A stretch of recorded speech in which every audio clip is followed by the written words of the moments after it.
आप सबके जो रहे इंतजार की छोटू शिकारी के लिखल गीत पावर स्टार पवन सिंह के आवाज़ में कब आ रहल बा, तो उ घड़ी भइल ख़त्म।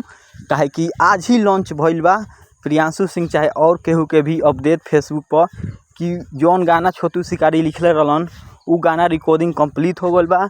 2 से 3 दिन में आप सबके वेव म्यूजिक के चैनल पर सुने के मिली, जौन की भोजपुरी के सबसे नंबर 1 चैनल है।